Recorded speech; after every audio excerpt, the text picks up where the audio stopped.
Remember what you were doing in 1998? Was it playing StarCraft?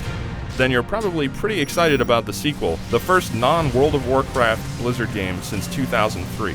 A number of lucky gamers have already been let into the StarCraft II multiplayer beta, and we're here to show you a slice of what's in it.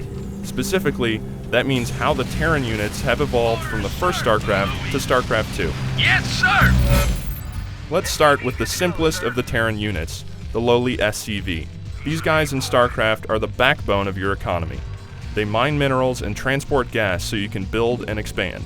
They also do all the building, setting up starports and barracks and everything else, and can even repair mechanical units and structures. From StarCraft to StarCraft II, not all that much has changed about these guys, aside from an obvious improved appearance.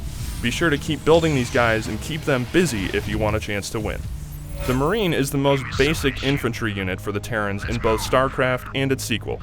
They can attack land and air with their guns, and are useful in early game situations for disrupting an enemy base or packing into a bunker for defense.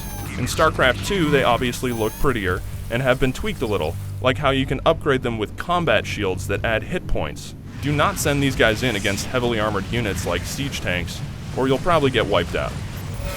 Firebats were a favorite in the original StarCraft, fatally toasting enemies with jets of flame, but they're not in the multiplayer beta for the sequel. Neither are the fast-moving vulture bikes from the original, which were useful in hit-and-run attacks and for scouting. Instead, in StarCraft II, the functionality of both of these units have been combined into the Hellion. This is a light vehicle that moves fast and shoots a giant plume of flame from the front. So even though you might be sad you can't use Firebats against others online, you can at least still gleefully torch them as they yell at you via chat. StarCraft fans should fondly remember medics, added in the Brood War expansion, that help keep your infantry alive. Combined with a dropship, a combined assault could effectively annoy an opponent. In StarCraft II's online component, you'll find the usefulness of both of these units to be fused. The medic isn't available, and instead of just a dropship, you get a medevac dropship. This thing can transport troops as well as heal those on the ground, leaving you more room to pack in fighters for a surprise assault. One unit that's just as simple and straightforward as it was in the original is the siege tank. This thing's as reliable as they come, blasting ground targets with its turret and stretching out into siege mode to dish out severe punishment. Don't think you'll be making much progress with a ground-based army if a group of these things are in the way. And let's not forget the Terran unit that nobody likes to see moving in, the battlecruiser. In the first StarCraft, this offensive powerhouse could be made even more deadly with the Yamato cannon upgrade, blowing up targets in the blink of an eye. In StarCraft II, battlecruisers can still shred air and ground targets with little mercy, and can also fire their trademark Yamato cannon with the proper upgrade.